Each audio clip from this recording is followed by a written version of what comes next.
Okay, students, now we shall discuss the fourth part of chapter number 2 of ninth class history. The name of the chapter is Socialism in Russia and the Russian Revolution.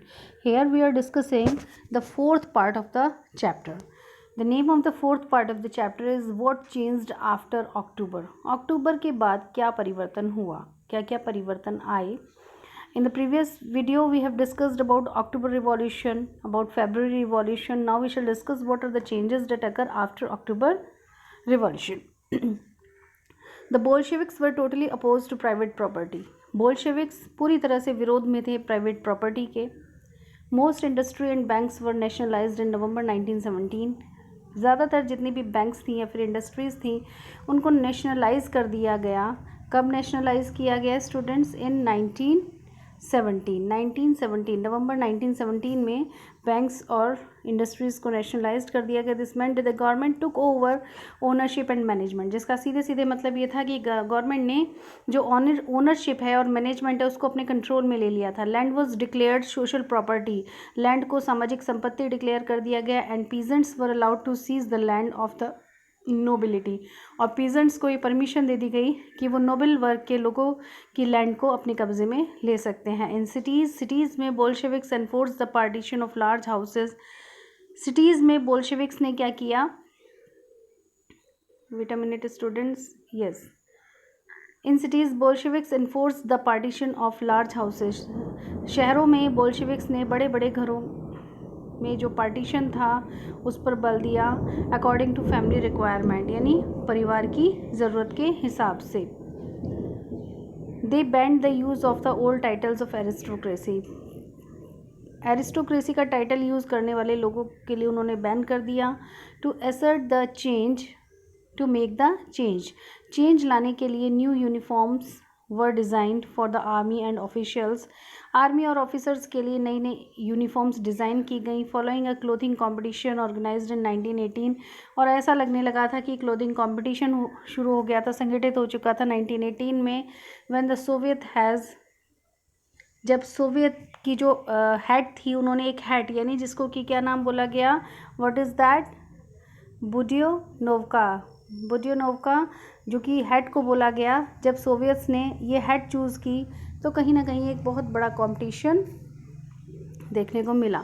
The Bolshevik party was renamed the Russian communist party. Bolshevik party का दूसरा नाम रखा गया, students ध्यान रखेंगे आप, Bolshevik party का दूसरा नाम क्या रखा गया था? Russian communist party.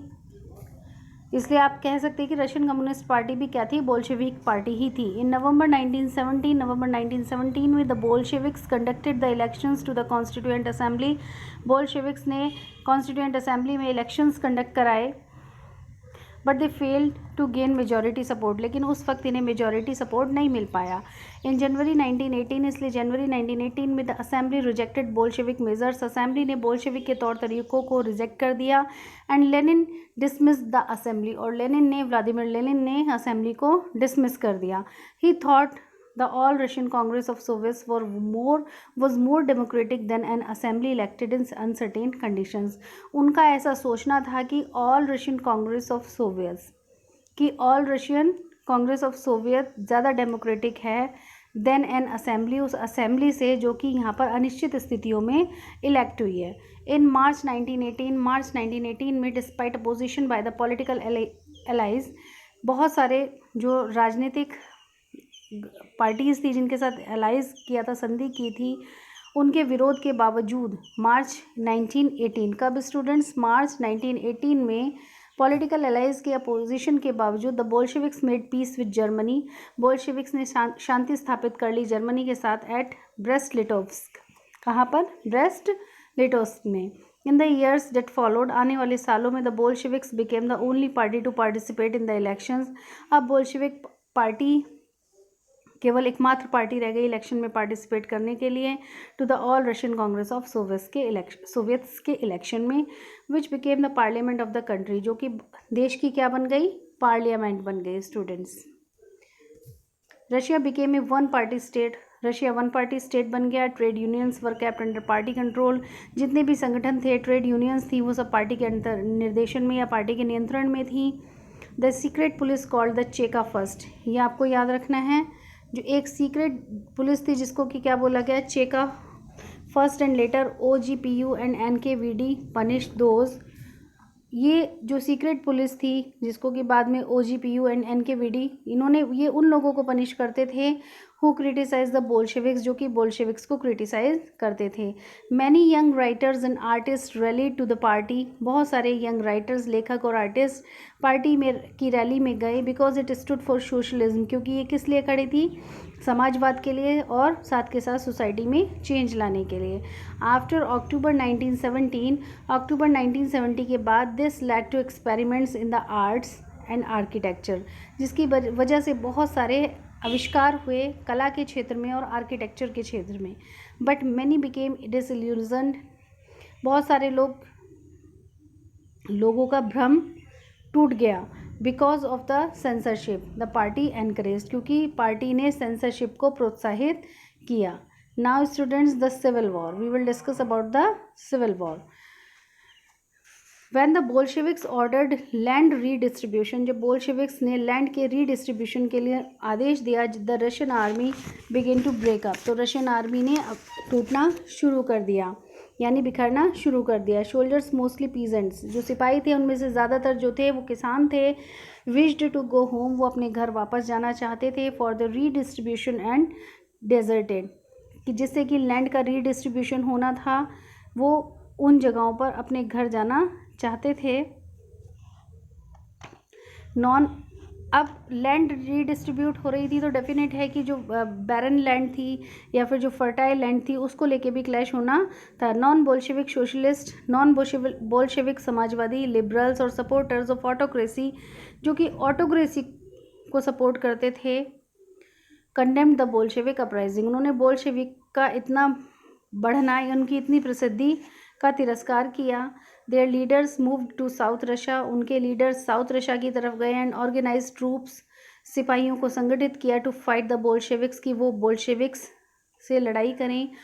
During 1918 and 1918 और 1919 के दौरान द ग्रीन्स, यानी बोल्शेविक्स का कलर क्या था, रेड, और ग्रीन्स सोशलिस्ट रिवॉल्यूशनरीज थे, एंड वाइट्स, और वाइट्स कौन थे, प्रो जारिस्ट थे, control most of the Russian empire. इन्होंने लगभग 1918 और 19 में सोशलिस्ट रिवॉल्यूशनरीज ने और प्रो जारिस्ट ने पूरा लगभग रशियन एम्पायर अपने कंट्रोल में ले लिया। They were backed by French, American, British and Japanese troops. वो किन के साथ वापस आए थे, फ्रेंच, अमेरिकन, ब्रिटिश और जापानीज ट्रूप्स, सोल्जर्स के साथ। All those forces who were worried at the growth of socialism in Russia, ये वो सारी फोर्सेस थी जो कि रशिया में सोशलिज्म, समाजवाद के जो विकास हो रहा था उसको लेकर चिंतित थे। All these troops and the Bolsheviks fought a civil war, इसलिए बोल्शेविक्स के साथ इन सभी सोल्जर्स की एक गृह युद्ध हुआ। Looting, banditry and famine became common, यानी लूटपाट हुई, बैंडेट्री यानी डाका डाला गया, लाइक बैंडेट्री मीन्स जो डाकू वगैरह होते हैं ना, like dacoits, and famine became common, और इस समय में ये संकट सामान्य सा बन गया था। Supporters of private property also among whites took harsh steps, अब प्राइवेट प्रॉपर्टी के जो सपोर्टर्स थे उनमें वाइट्स भी थे, उन्होंने बहुत कठोर कदम उठाए विद पीजेंट्स, किसानों के साथ, हु हैड सीज्ड लैंड, जिन्होंने ज़मीन को कब्जा लिया था। Such actions led to the loss of popular support for the non Bolsheviks, और इस तरह के जो एक्शंस थे, such actions led to the loss of popular support, कहीं ना कहीं नुकसान हुआ था नॉन बोल्शेविक्स के लिए एक पॉपुलर सपोर्ट का। बाय जनवरी 1920 के तक the Bolsheviks controlled most of the former Russian empire, इन्होंने पिछला जितना भी रशियन एम्पायर था उसको लगभग कंट्रोल कर लिया था। They succeeded to cooperation with non Russian nationalities, उन्होंने वो सफलता उन्हें प्राप्त हो गई सहयोग करने में या कॉपरेट करने में विद नॉन रशियन नेशनलिटीज़ के साथ एंड मुस्लिम जदीदियों के साथ। Cooperation did not work, cooperation काम नहीं आया।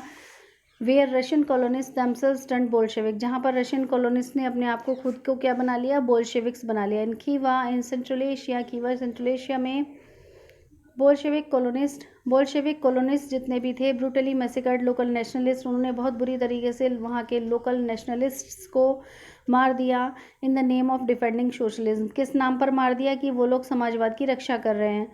इन दिस सिचुएशन, इस स्थिति में मैनी वर कन्फ्यूज, बहुत सारे लोग कन्फ्यूज हो गए about what the Bolshevik government represented, कि बोल्शेविक गवर्नमेंट क्या प्रदर्शित करना चाह रही थी। पार्टली टू रेमेडी दिस, इन चीज़ों में सुधार के लिए most non Russian nationalities were given political autonomy. अब बहुत सारे नॉन रशियन नेशनलिटीज़ को राजनीतिक ऑटोनॉमी यानी सेल्फ गवर्नमेंट दी गई in the Soviet Union. Soviet Union में, Soviet Union students USSR,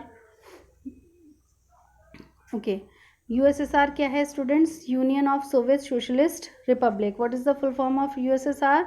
Union of Soviet Socialist Republic.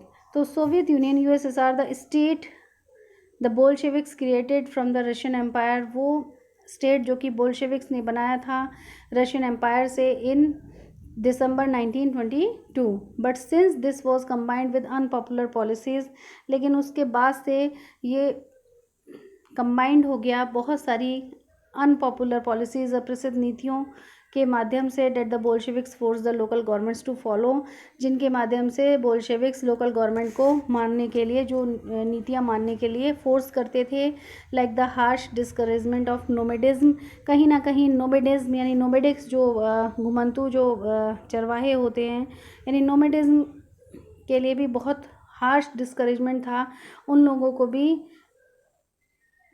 भी डिस्करेज किया गया था, उन लोगों का भी कहीं ना कहीं सपोर्ट नहीं किया गया था। Attempts to win over different nationalities were only partly successful, केवल वो प्रयास जिनमें कि नेशनलिटीज़ पर विजय प्राप्त कर ली गई थी, केवल यही ओनली पार्टली सक्सेसफुल, बस यहीं पर सफलता मिली थी। Students, now we shall discuss about making a socialist society. During the civil war के दौरान the Bolsheviks kept industries and banks nationalised, Bolsheviks ने इंडस्ट्रीज और बैंक्स को नेशनलाइज कर दिया। They permitted peasants to cultivate the land, उन्होंने किसानों को परमिशन दे दी कि वो लैंड कल्टीवेट करें। डेट हैड बीन सोशलाइज, जिसको कि सामाजिकृत कर दिया गया है। Bolsheviks used confiscated land to demonstrate what collective work could be, और जब्त की हुई ज़मीन का यूज़ किया बोल्शेविक्स ने ये प्रदर्शन करने के लिए कि कलेक्टिव वर्क क्या होता है। A process of centralised planning was introduced, और एक प्रक्रिया के माध्यम से जो केंद्रित की हुई ये जो योजना थी वो लोगों को उससे इंट्रोड्यूस कराया गया। Officials assessed how the economy could work, officials ने ये असेस किया, ये समझा कि कैसे अर्थव्यवस्था कार्य करेगी। एंड सेट टारगेट्स, कुछ टारगेट्स बना दिए 5 ईयर पीरियड के लिए। ऑन द बेसिस, इस आधार पर they made the 5 year plans, उन्होंने 5 वर्षीय योजना बनाई। The government find all prices to promote industrial growth during the first 2 plans, government ने बहुत सारे प्राइसेस फिक्स कर दिए जिससे कि इंडस्ट्रियल ग्रोथ हो पिछले 2 प्लान्स में। ड्यूरिंग द फर्स्ट 2 प्लान्स, जो सबसे पहले 5 ईयर्स प्लान्स हैं, उनमें क्या क्या इंडस्ट्रियल ग्रोथ होगा उसके लिए गवर्नमेंट ने ऑल प्राइसेस फिक्स कर दिए। ये जानने के लिए 1927 से 1932 ये फर्स्ट प्लान था, और 1933 to 1938 that was the second 5 year plan. Centralised planning led to economic growth, और इस तरह की जो प्लानिंग की गई उसकी वजह से अर्थव्यवस्था में वृद्धि हुई। Industrial production increase, industrial production बढ़ा बिटवीन 1929 से एंड 1933 तक by 100% in case of oil, oil के केस में प्रोडक्शन 100% बढ़ा, ऑयल, कोल एंड स्टील के केस में। New factory cities came into being, नए नए फैक्ट्री सिटीज़ बने। However rapid construction led to poor working conditions, हालांकि इतनी तेज़ी से जो कंस्ट्रक्शन हो रहा था उसकी वजह से वर्किंग कंडीशंस ख़राब हो रही थी। इन द सिटी ऑफ मैग्निटोगोर्स्क शहर में the construction of a steel plant का जो कंस्ट्रक्शन था वो अचीव्ड इन 3 ईयर्स, वो 3 सालों में पूरा हुआ। Workers lived hard lives, workers को कठोर जीवन व्यतीत करना पड़ा। एंड द रिजल्ट वॉज, और उसका परिणाम था 550 stoppages of work in the first year alone. और उसका रिजल्ट क्या देखने को मिला कि फर्स्ट ईयर में, पहले साल में 550 स्टॉपेजेस ऑफ वर्क हुए, यानी रुका कार्य। इन लिविंग क्वार्टर्स जहाँ पर कि वर्कर्स रहते थे in the winter time at 40 degree below, वहाँ पर जो टेम्परेचर था वो 40 डिग्री बिलो था। People had to climb down from the 4th floor, लोगों को क्या करना पड़ता था, 4th फ्लोर से नीचे आना पड़ता था। And dash across the street, सड़कों पर आ जाते थे in order to go to the toilet, लोगों को 4th फ्लोर से टॉयलेट जाने के लिए 4th फ्लोर से डाउन आना पड़ता था। ये तो थी वर्कर्स की क्वार्टर्स की condition. So students, an extended schooling system developed, schooling system का विकास किया गया। The arrangements were made for factory workers के लिए व्यवस्था की गई। And peasants to enter universities, और पीजेंट्स के लिए भी यूनिवर्सिटीज़ में दाखिला, अपने बच्चों के दाखिला कराने के लिए या एंटर यूनिवर्सिटी में एंट्रेंस कर दी गई। क्रेचेज वर इस्टेब्लिश्ड इन फैक्ट्रीज, शिशु गृह बना दिए गए फैक्ट्रीज़ में फॉर द चिल्ड्रन, बच्चों के लिए। ऑफ वीमेन वर्कर्स, उन वही महिलाओं के बच्चों के लिए जो कि महिलाएं कार्य करती थी फैक्ट्रीज़ में। Cheap public health care was provided, सस्ती स्वास्थ्य सुविधाएं दी गई। Model living quarters were set up for workers के लिए अच्छे घर बनवाए गए, क्वार्टर्स बनवाए गए। The effect of all this, और इन सब का जो प्रभाव था वॉज अनइवन, एक जैसा नहीं था। दो सिंस गवर्नमेंट रिसोर्सेज वर लिमिटेड, ऐसा इसलिए था क्योंकि सरकार के पास जो संसाधन थे वो बहुत ही ज़्यादा लिमिटेड थे। Now we shall discuss from Stalinism and collectivisation. What is Stalinism and collectivization? The period of the early planned economy was linked to the disasters of the collectivization of agriculture. अब क्योंकि agriculture को collective वे में किया जा रहा था, production किया जा रहा था, तो अर्ली प्लान्ड इकनॉमी का जो युग था वॉज लिंक्ड, वो जुड़ा हुआ था to the disasters of the collectivisation of agriculture के कलेक्टिविजेशन की वजह से जो डिज़ास्टर्स आई थी उनसे जो संबंधित था ये पीरियड। बाय 1927 से 1928 का जो पीरियड था, the towns in Soviet Russia के जो टाउन्स थे were facing an acute problem of grain supplies, वहाँ पर ग्रेन सप्लाईज की प्रॉब्लम बहुत ज़्यादा फेस की जा रही थी। The government fixed prices eight which grain must be sold, government ने क्या किया, गवर्नमेंट ने प्राइसेस फिक्स कर दिए गए जिनमें कि ग्रेन अनाज को क्या करना था, बेचा जाना था। But the peasants refuse to sell their grain to government buyers at these prices, लेकिन किसानों ने मना कर दिया कि वो अपने अनाज को इस तरीके से गवर्नमेंट बायर्स को फिक्स्ड प्राइसेस में, इन दीज प्राइसेस में नहीं देंगे। Stalin who headed the party after the death of Lenin, एक बार ध्यान देंगे बेटा, लेनिन की डेथ के बाद इस पार्टी के हेड के रूप में किन्होंने काम किया, स्टेलिन ने जिन्होंने कि लेनिन के डेथ के बाद पार्टी को हेड किया, हेड की तरह काम किया। इंट्रोड्यूस्ड फॉर्म इमरजेंसी मेजर्स, इन्होंने कुछ ऐसे मापदंड लगा दिए जो कि दृढ़ थे, इमरजेंसी मेजर्स थे, आपातकालीन स्थिति में जो मापदंड थे वो लागू कर दिए। He believed that rich peasants and traders in the countryside were holding stocks in the hope of higher prices, उनका विश्वास ये था कि जो अमीर किसान हैं या व्यापारी हैं गाँव में, वो were holding stocks in the hope of higher prices, वो अनाज को स्टॉक कर लेते हैं हायर प्राइसेस की, उन्हें लगता है कि वो बाद में अनाज को हायर प्राइसेस में सेल कर पाएंगे।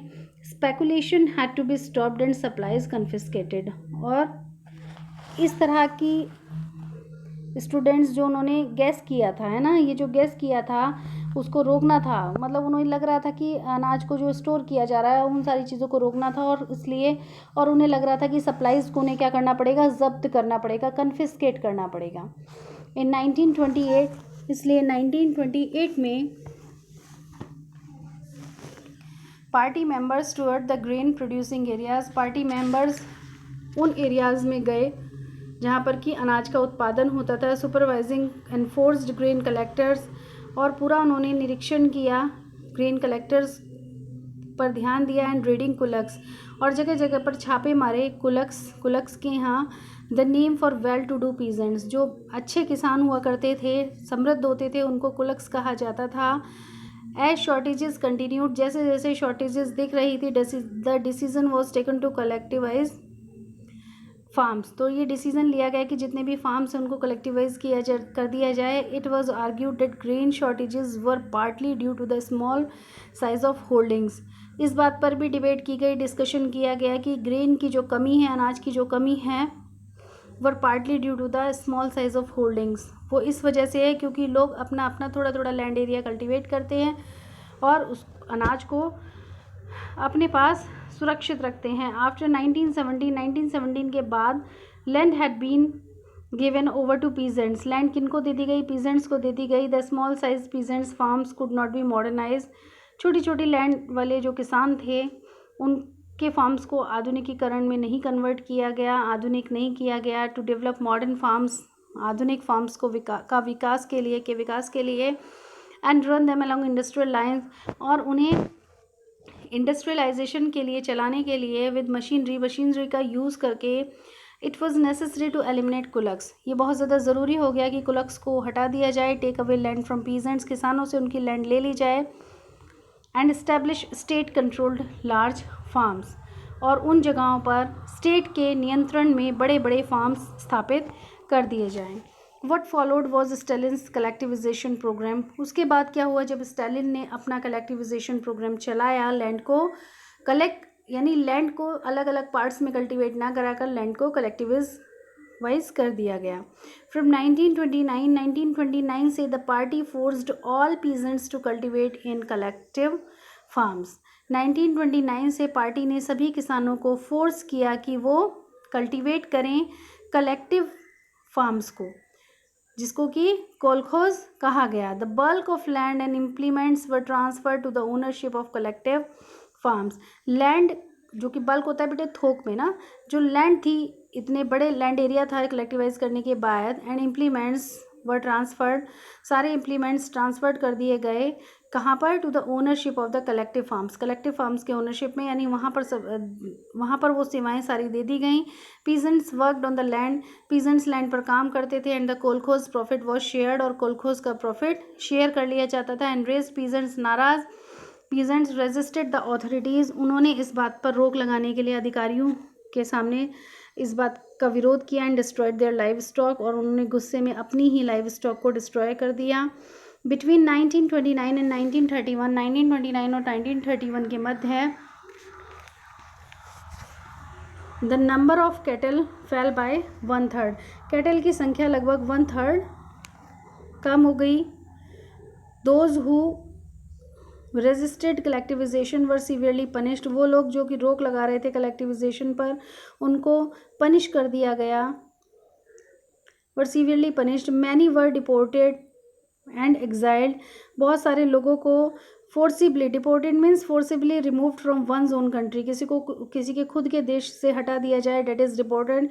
And exiled, force to live away from one's own country, किसी को अपने देश से दूर रहने के लिए कह दिया जाए, डेट इज़ एग्जाइल्ड। तो बहुत सारे लोग जो कि विरोध कर रहे थे, दे वर डिपोर्टेड एंड एग्जाइल्ड, उनको डिपोर्ट कर दिया गया या फिर एग्जाइल दे दिया गया। एज द रेजिस्टेड कलेक्टिविजेशन, जैसे जैसे वो कलेक्टिविजेशन पर रोक लगा रहे थे, peasants argued that they were not rich and they were not against socialism, कि ना तो वो लोग रिच हैं और ना ही वो समाजवाद के खिलाफ हैं।